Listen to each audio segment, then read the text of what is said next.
Yeah, coming up finals week. It's nice to always get through that part of the end of the semester and stressful time for our student athletes, and this group is outstanding in the classroom. So that was trying week. Coming off a loss that we felt like that was a game we did a lot of really good things in. We had a great opportunity to win it. They made a play at the end. I think we've tried to continually work on situations. These 5 or 6 practices we've had. So thought we did a lot of great things. That's the number one defense in the country. I think we forced them into playing a way that, even on that side of things, that they had not done because of all of our ball screens and our efficiency on that end. They went to a lot of 5-way switching, but I thought defensively we were really good.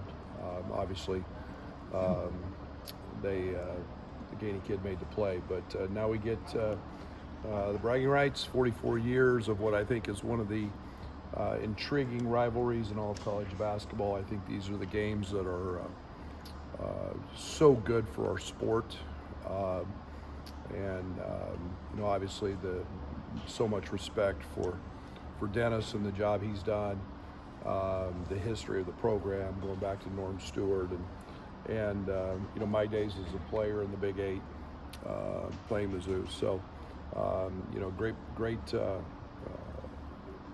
great team this year. They're doing a lot of really good things. They're a very, very deep team, playing 13 guys, which makes them very challenging to prepare for. Playing a lot of different defenses, as Dennis has always done. They play extremely hard. They're very efficient in transition. They're just deceivingly, everybody looks at their free throw rate and knows they're number one in the country getting to the foul line. But beyond that, they're a very good three-point shooting team. So, we've got our hands full against a good team that obviously has beaten Kansas at home, and we'll have to be very good to beat them. I'm curious, big picture, how do rivalries like this kind of hold up in the day of portal and player movement when you have 2 scholarship guys who've even been a part of this? It's different for them. It's great for the fans. It's a different type. It's just another game for our guys, and that's until you live through that, you truly don't understand it. But the uniqueness of it, we've talked about it. 11,000 of theirs, 11,000 of ours, the gold and black and the orange and blue, and what that's truly like, because it is so different. It's probably the only time this year that we see that split. So, but it's good for basketball because it keeps interest high, and for us, it's another game against a great opponent. We've seen a lot of those this year, and we'll have to treat this one no different than any other. You mentioned the late game situations. Do you feel like your guys are able to kind of move on quickly from kind of a heartbreaking loss last Sunday and turn that into kind of determination to get better? Yeah, kids are pretty resilient, and like I said, you do 2 things from losses: you learn or you accept. And this group's very competitive, and I think it's one of the challenges with a lot of new guys is understanding late game situations. And we're 9 or 10 games into a season, and you've still got to continue to work on your base and your fundamentals, and sometimes those situations aren't quite where you need them, and now with this break, we've had a good opportunity to work on some of those and talk through those and keep guys thinking and understanding. And it's part of the challenge of a new group. Were late game situations a big kind of learning lesson from that Tennessee, or was there something else over the course of the last week? I think we were really, really good throughout. Defensively, we were exceptional. I thought offensively, we did a lot of things to stress them. And again, that's the number one defense. I think we've seen 3 or 4 top 10 teams defensively. and then we've seen the Oakland zone. So, I think we've been stressed in a lot of ways offensively that we've handled pretty well. So I feel great about that. I think you obviously have a sideline out of bounds play we didn't execute. We didn't cut off it very hard. Tommy didn't reach to catch it. KJ actually threw a pretty good pass, and you've got to execute in those situations. Not a time to be complacent, and then we just talked through a couple late game defensive lapses, just lost focus, but that's all part of it, and we're not going to jump off the cliff in December with those situations. We've got to continue to grow and be really positive, because we did a lot of good things against a great team. What do you maybe like to get accomplished this time of year when you've got more time in here that's not game prep and you've got 5 or 6 days? It's our time. Never in my history as a head coach have we not gotten better at the semester break. When the academic focus is not there, guys getting in the gym, guys get extra free throws, they get extra shooting. You can bring them in twice. You can have, spend a little more time adding and dummying stuff, so it sets in. Things become habit at this time of year, and guys love it because it's a time for them to keep adding to their arsenal and individual workouts. So it's been a huge and very important time for us. I mean, along those lines, you guys have used this December time as coaches to kind of tinker with things. We saw it after Marquette, and Mizzou has been kind of a point there. Is that something you guys have talked through and identified things you'd like to tinker with? A good amount, yeah, good amount. I think you use the non-league and the competition we played against to figure out what works and what doesn't, what lineups work and what doesn't, and find out different see different things that you come across. We've thrown actually quite a bit out there on the offensive side, and some of it we're not running near as much, and some of it we're continuing to add and grow to in certain packages. So it's a great time of year to do that, and again, it's not jump off the cliff time because we lose a game. It's time to realize that this group's 10 games in and continuing to get better every day. What's Dre giving you in his minutes off the bench? A lot. He hasn't shot the ball particularly well for a guy that is a really, really good shooter. Defensively, he's been outstanding. He's a guy that competes extremely hard. He's a guy that athletically has quickness that we really like on the ball. He's a guy that can really get going offensively and get his own shot. He is an elite hard shot maker.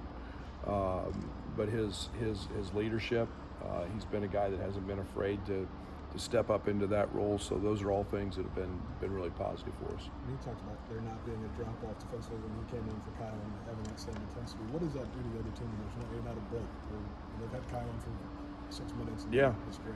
Yeah, that's what we always look for in terms of production off the bench, is a defensive step up or keeping it the same. Not a we don't want to drop, and that's it. And we look for the same thing on offense.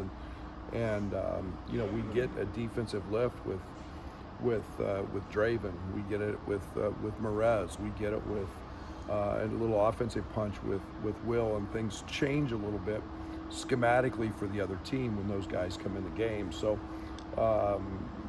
having that consistent presence on the ball is what Draven gives us, and he's a tough little sucker to get away from and separate from. Where are you guys at from a pace standpoint? Are you about where you want to be? Do you want to speed up a little? Every game's different. I thought that we looked the other day and after watching the Missouri game last year, and I said, golly, were we fast? Watching the game. We're playing faster than we did last year. We're 3 possessions a game faster. We're 3 possessions more. We're playing faster. It looks different because we're getting into action so much quicker. And then we don't have sheer speed in Terrence, getting those opportunities. But you look at our possessions and they're up. And we're doing it against really, really good defenses. So I think we're still trying to settle and figure some of those things out with our pace. We like to play fast. We like the open court. I think that's that's good. But I think there's got to be some sense of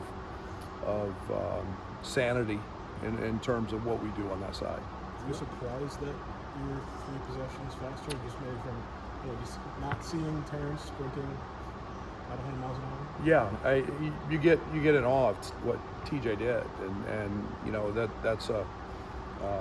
that just found its way into some easy baskets.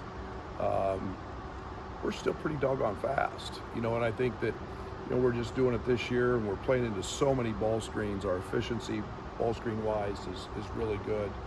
I think we would.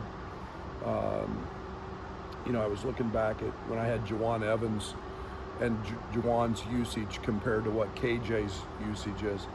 9 percentage point difference. That's how much I used Juwan. I mean, and KJ's such a good facilitator. We've got to get him involved, keep getting him involved more, because he's making a lot of the right decisions and reads, and so there are things like that we look at this year, and we adjust to what we're doing, and finding some different places to put Ben, some different places to put Will, where they can be effective on the offensive end, and then continue to grow defensively, which we've got a great challenge tomorrow. I think we're 9th defensively or whatever we are in Ken Palm, and we got to continue to do that against a really good offensive team. Largely 2 new rosters for both teams. What carries over from that game last year when you watched it to this year? Is it just a new game? I think it's every game's independent of each other. I don't try to make too much out of one year to the next, especially in today's world. These guys up here have hardly any idea what the outcome of the game was last year or the year before. They don't know. They've done a great job in the portal. Dennis and his staff have done an incredible job of kind of redefining what that team looks like after a tough year, last year. But, the addition of Mark Mitchell, you still got some guys back and that were impactful. The Pierce kid has had some big games. Robertson's growth and his piece of it. And they've done a nice job in the portal. And so, guy we're familiar with, Perkins. But they play so many guys. It's just they find one that's clicking and hot, and they stay with it. And the Bates kid is having a great year at 28 or 29 against Kansas. So there's enough guys back, and there's a lot of new faces, but so the newness will be there for both of us. Are you seeing? We're taking that true eligibility. I guess how does that change your recruiting approach, and how kind of change it? A lot of talk, a lot of conversation about what that looks like. On the outside, I don't like it very much. I thought we were trying to get away from some of that. I think it just changes the dynamic. I mean, you could look at a kid that has 60 credits transferring in, and he's a freshman. So how does that affect eligibility? We're going to get to where we're back to 25, 26-year-olds playing college basketball again. So I don't know. I don't know enough about it. I don't know. It obviously affects. I think it could affect prep schools. I think it could affect the low major schools some.